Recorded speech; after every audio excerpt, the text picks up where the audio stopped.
الحمد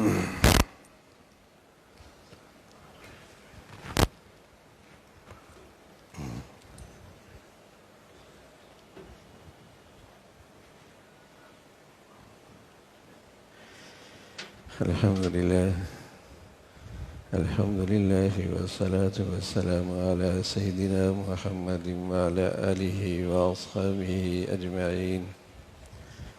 الحمد لله والصلاة والسلام على سيدنا محمد وعلى آله وأصحابه أجمعين.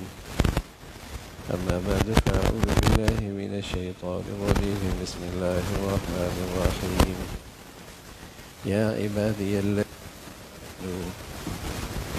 إن أرضي واسعة فإياي فاعبدون. يا عبادي الذين آمنوا إن أرضي واسعة فإياي فاعبدون. صدق الله العظيم. اللهم صل على سيدنا محمد وعلى آل سيدنا محمد وبارك وسلم. اللهم صل على سيدنا محمد النبي الأمي وعلى آله وأصحابه وسلم. میرے معزز مسلمان بزرگوں، عزیز بھائیوں، انسان کا مقصد اصلی اللہ تعالیٰ کی بندگی ہے.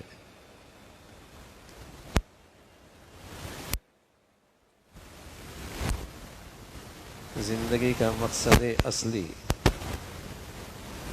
اللہ تعالیٰ کی بندگی ہے.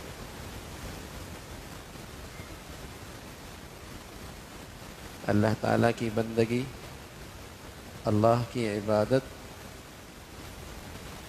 رسول کی اطاعت، اللہ تعالیٰ کے بندوں کے حقوق کی ادائیگی.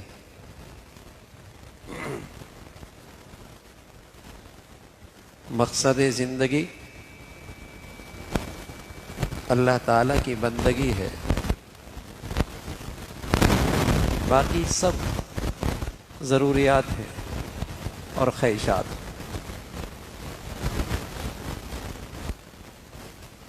باقی سب ضروریات ہیں اور خواہشات.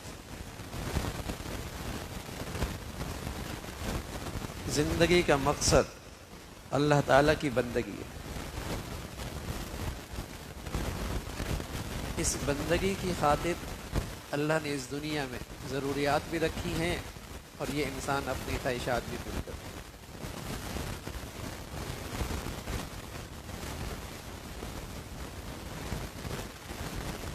آج ذہنوں میں بہت الجھاؤ ہے. آج ذہنوں میں بہت غلط فہمیاں ہیں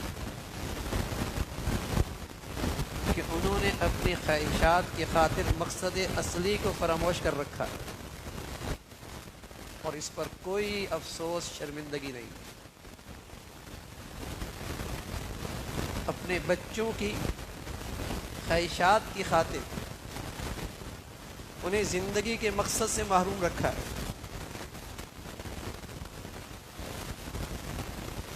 اگر یہ بچے کل اللہ کے دربار میں پہنچتے ہیں اور وہاں سوال ہو جاتا ہے کہ تم تو ہمیں بھی نہیں جانتے، تم تو ہمارے رسول کو بھی نہیں جانتے، جو تمہیں ہمیں زندگی دی ہے تمہاری زندگی میں کہیں اس کا نقشہ بھی نہیں ہے، یہ کیا کیا ہے؟ اور وہ کہہ دیں کہ ہم نے اپنے بڑوں کی مانی تھی. یہ سب کچھ اس لیے ہوا کہ ہم نے اپنے بڑوں کی مانی تھی. جس اسکول میں بھیج دیا، جس کالج میں بھیج دیا، جس یونیورسٹی میں بھیج دیا، دنیا کے جس خطے میں بھیج دیا، دنیا کے جس جگہ رہائش دے دی، ہم نے اپنے بڑوں کی مانی تھی. اور آج ہم کہیں کے نہ رہے. انا اطعنا سادتنا وکبراءنا فاضلونا السبیلا. ہم نے اپنے بڑوں کی مانی تھی کہ آج ہم اس حالت پر پہنچے کہ ہمیں اپنے دین کا الف بے بھی نہیں آتا. اس لیے کہ مسلمان بچہ دینی تعلیم اور تربیت کے بغیر اس کی زندگی سے بہتر اس کی موت ہوتی ہے. مسلمان بچے کی دینی تعلیم اور تربیت کے بغیر اس کی زندگی سے اس کی موت بہتر ہوتی. وَلَا تَمُوتُنَّ إِلَّا وَأَنْتُمْ مُسْلِمُونَ. تمہاری زندگی اور موت صرف اسلام پر ہو. لیکن جہاں بڑوں نے کہہ دیا کچھ نہیں پتا دین کا، کلمہ بھی نہیں آتا، توحید بھی نہیں جانتا، نبی کی رسالت سے بھی بے خبر ہے، نہیں جانتا کہ اسلام میں عبادت کیا ہے، اسلام میں معاملات کیا ہیں، اسلام کی معاشرت کیا ہے، اسلام کا رہن سہن کیا ہے، اسے پتہ ہی کوئی نہیں بیچارے کو کہ میری زندگی کا مقصد کیا ہے. یا عبادی الذین آمنوا ان ارضی واسعہ. اے ایمان والے بندو، میری دنیا بہت فراخ ہے، میری زمین بہت فراخ ہے.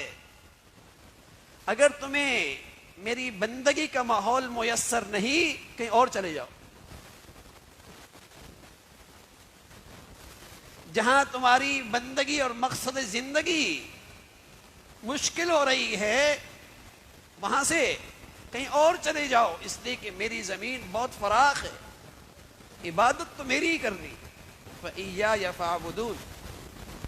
اور تو کیا بھائی، جو مکہ مکرمہ میں اللہ نے ایک دل فریبی رکھی، دل کی کشش رکھی، اور اس شہر میں جو محبوبیت رکھی ہے اور طبیعتیں جو اس کی طرف کھینچتی ہیں کہ وہاں بیت اللہ ہے، وہاں حجر اسود ہے، وہاں صفا ہے، وہاں مروہ ہے، اور اس کے قریب میں منا اور عرفات ہے.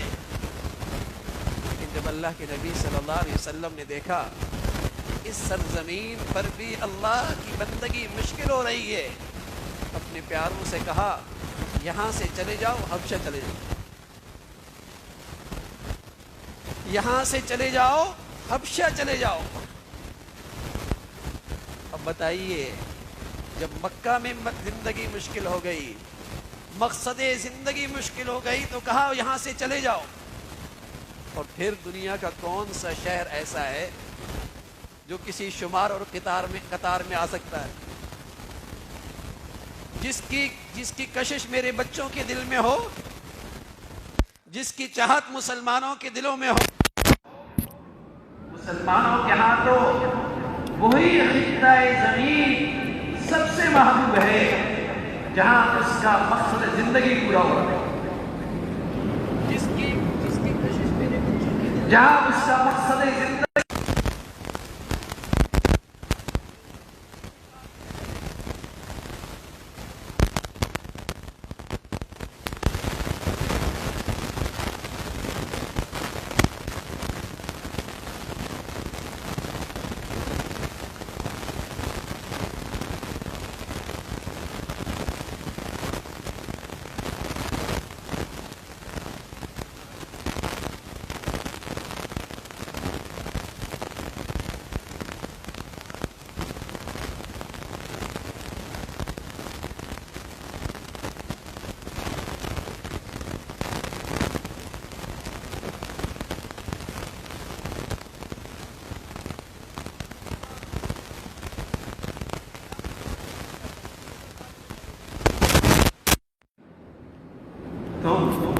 اپنے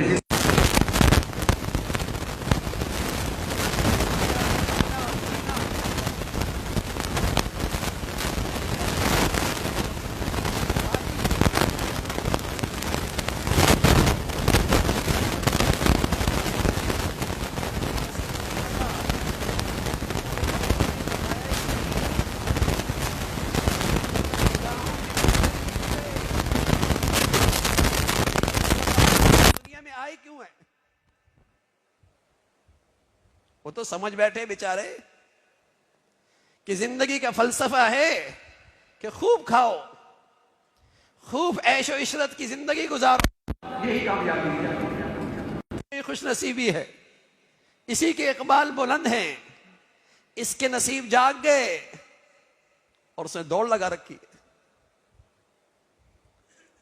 اس نے دوڑ لگا رکھی ہے، وہ ایسو ہی پر رش کرتا ہے اور وہ ایسو ہی کو خوش نصیب سمجھتا ہے۔ ایسے نقشے جب کسی کے پاس ہوتے ہیں کہتے ہیں اس کے اقبال بڑے بلند۔ یہ سب ضروریات ہیں، یہ سب خواہشات ہیں۔ مقصد زندگی تو اللہ کی بندگی ہے، مقصد زندگی تو اللہ کی بندگی ہے۔ تو میرے عزیزو، آج میرے زندگی کے فیصلے، میرے بچوں کی تعلیم اور تربیت کے فیصلے مقصد زندگی کو سامنے رکھ کے ہو رہے ہیں یا خواہشات کو سامنے رکھ کے ہو رہے ہیں؟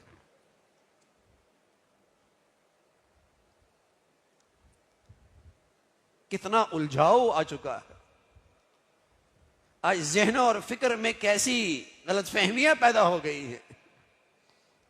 ہم مقصد زندگی سے کتنے دور ہوتے چلے گئے ہیں، کچھ نہیں پتا کہ ہم آئے کیوں ہیں۔ اگر ضروریات اور خواہشات میں اسٹیٹس بنانے کا نام ہی مقصد زندگی ہوتا تو پھر تو اللہ کے نبی مکہ کیوں چھوڑتے، اپنے پیاروں کو حبشہ کیوں بھیجتے؟ وہ تو ہر خواہش پورے کرنے کے لیے تیار تھے۔ وہ تو کہہ رہے تھے دولت چاہیے، حسن چاہیے، عہدہ چاہیے، قدموں میں رکھتے ہیں۔ وہ تو قریش کے سردار قدموں میں آئے، دولت چاہیے، حسن چاہیے، آپ سردار بننا چاہتے ہیں، پیش کر دیتے۔ بس اپنی اس زندگی سے جو آپ اللہ سے لے کے آئے ہیں، کچھ اس سے دستبردار ہو جائے، کچھ اس سے دستبردار ہو جائیں۔ آپ نے فرمایا لکم دینکم ولی دین، میں سچے دین پہ ہوتے ہوئے تمہاری زندگی اختیار نہیں کر سکتا اور تم کفر کے ساتھ اسلام کی زندگی اختیار نہیں کر سکتے۔ بڑا فاصلہ ہے، بڑا فاصلہ ہے۔ مسلمانوں کی اپنا دین ہے، اس کی اپنی ایک شناخت ہے، اس دین کا اپنا ایک تشخص ہے، اس کی اپنے حدود ہیں کہ کوئی ان حدود میں داخل ہو تو مسلمان ہوتا ہے، اس سے نکلتا ہے تو مسلمان نہیں رہتا۔ ایسا نہیں کہ کچھ بھی کرتا رہے۔ اب تو مسلمانوں کا عجیب ہی حال ہے، کہہ دو مسلمان ہیں، چاہے اس نے کسی ہندو اور مشرک سے شادی کی ہو تب بھی لوگ خوشیاں منا رہے ہوتے کہ نیو یارک کا میئر مسلمان۔ ارے کچھ سوچو تو صحیح، اس کی تو ماں بھی ہندو ہے۔ مسلمان تو کسی مشرک سے شادی نہیں کرتا، لیکن چونکہ دنیا کی نظر میں آج ایسے ہی مسلمان چاہیے جن کا نہ عقیدہ مسلمانوں کا، نہ عبادت مسلمانوں کی، نہ رہن سہن مسلمانوں کا، نہ اسلامی حدود کا خیال مسلمانوں کا سا، اسے اتنا اوپر میڈیا میں اوپر کر دو تاکہ مسلمانوں کی نسلوں میں یہ بات آ جائے کہ شادی ہندو میں کرنا، سکھوں میں کرنا، یہود و نصارہ میں کرنا کوئی بات نہیں، بس انسانیت ہونی چاہیے، رشتے سب سے ہو جاتے۔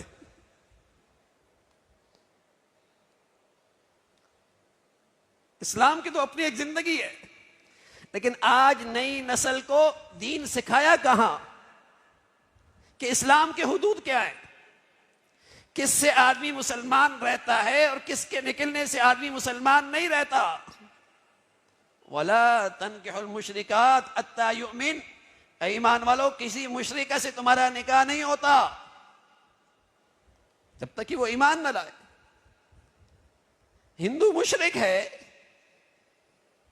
مشرکوں سے نکاح مسلمان کا، لیکن جب آپ اپنے بچوں کو ایسے ماحول میں ڈالیں گے جہاں انہیں اسلام کا الف بے بھی نہیں پتا تو مسلمانوں کی اولادیں غیر مسلموں میں بیائی جائیں گی، مسلمانوں کی بچیاں غیر مسلموں کے نکاح میں آئیں گی۔ کچھ نہیں پتا انہیں، نہ انہیں کلمہ آتا ہے، نہ انہیں نماز آتی ہے، نہ انہیں اسلامی عقائد کا پتہ ہے۔ مسلمان صرف مردم شماری کا نام تو نہیں ہے، پیدائشی طور پہ چند نام رکھنے کا نام تو مسلمان ہی نہیں ہے۔ اسلام کا تو اپنا ایک تشخص، ایک زندگی ہے کہ لاکھوں میں پہچانا جائے کہ یہ مسلمان ہے، لیکن نہ وہ اللہ کو جانے، نہ میری اولاد اللہ کے رسول کو جانے، نہ اسے یہ پتا کہ اسلام کی عبادات کیا ہے، اسلام کی معاشرت کیا ہے۔ قصور کس کا؟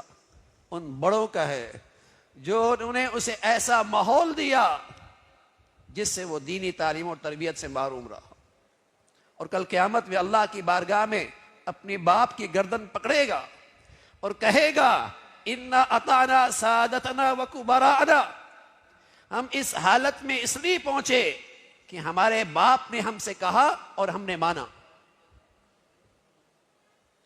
جہاں داخل کیا ہم چلے گئے، جہاں بھیجا ہم چلے گئے، جہاں بٹھایا ہم بیٹھ گئے۔ اِنَّا أَطَعْنَا سَادَتَنَا وَكُبَرَاءَنَا فَأَضَلُّونَا السَّبِيلَ، ان بڑوں نے ہمیں گمراہ کیا۔ آج ہماری حالت یہ پہنچی ہے کہ اس لیے کہ ہم ان کی مانتے چلے گئے۔ تو میرے عزیزو، مقصد زندگی اللہ کی بندگی ہے، اللہ کی بندگی، اللہ کی عبادت، رسول اللہ کی اطاعت، مخلوق خدا کے حقوق کی ادائیگی، یہ مقصد زندگی ہے۔ باقی سب زندگی کی ضروریات اور خواہشات۔ امتحان حال میں آدمی جاتا ہے، مقصد کیا ہوتا ہے؟ پرچہ اچھا ہو جائے، پھر وہاں اس کی کچھ ضروریات بھی ہیں، سخت پیاس لگی تو پانی، کچھ خواہشات بھی ہوتی ہیں کہ اچھا ماحول ہو، فرنیچر اچھا ہو، مشروبات اچھا مل جائے، ہوا روشنی اچھی ہو، اس کی خواہشات ہیں۔ لیکن کوئی بھی نادان ان چیزوں میں زیادہ نہیں الجھتا، کہ بلکہ بس اوقات ان چیزوں کی قربانی دیتا ہے، میاں پرچہ اچھا ہو جائے بس۔ اور اگر پرچہ اچھا نہ ہو اور انہی چیزوں میں الجھتا رہے اور وقت پورا ہو جائے اور باہر آ کر کہے اے سی کی ہوا خوب لی ہے اور اس میں نیند بھی خوب کی ہے، فرنیچر بھی بہت اچھا تھا، ٹیک لگا کے کافی دیر تک سوتا رہا، پرچے کا وقت ختم ہو گیا، لوگ کیا کہیں گے؟ عقل سے آ رہی ہے، عقل سے آ رہی ہے، عقل سے کوڑا ہے، بڑا ہی کم عقل ہے۔ دنیا کے امتحان حال میں آیا، مقصد زندگی اللہ کی بندگی تھی اور یہ غفلت میں سوتا رہا، عیش و عشرت میں رہا، زندگی کے رات دن اسی میں گزر گئے، اور جب خواب غفلت سے اٹھا اور مرنے کے بعد آنکھ کھلی، اب افسوس ہوا کہ میں کن چیزوں میں الجھتا رہا۔ لیکن میرے عزیزو، وہاں حسرت، نری حسرت رہ جائے گی، وہاں افسوس، نرا افسوس رہ جائے گا۔ آج خواب غفلت سے اٹھنے کا وقت ہے، اپنے بچوں کا رخ ٹھیک کیجئے، اپنی بچیوں کے فیصلے صحیح کیجئے، اپنا گھر کا نقشہ صحیح بنائیے، وہاں یہ ذہن سوچ اپنے بچوں کو دیجئے کہ زندگی کا مقصد اصلی اللہ کی بندگی ہے۔ اللہ کی بندگی کے ساتھ ضروریات بھی پوری ہو جائیں، خواہشات بھی پوری ہو جائیں، اللہ کا شکر ادا کیجئے، اور اگر کچھ خواہشات میں کمی رہ جائے اور ضروریات کی کچھ قربانی دینی پڑے، مقصد اصلی پورا ہو جائے، تب بھی بڑی دور اندیشی ہے، تب بھی بڑی عقل مندی ہے، تب بھی اس کے فیصلے بڑے سمجھداری کے ہیں، گھاٹا نہیں ہے، پھر بھی کامیاب ہو گیا، پھر بھی کامیاب ہو گیا۔ تو زندگی کا مقصد اصلی اللہ کی بندگی ہے۔ اللہ تعالی ہمیشہ اس کو سامنے رکھ کر اپنی زندگی کے فیصلے، اپنے بچوں کی تعلیم اور تربیت کے فیصلے کرنے کی توفیق نصیب فرمائے۔ وآخر دعوانا الحمدللہ رب العالمین۔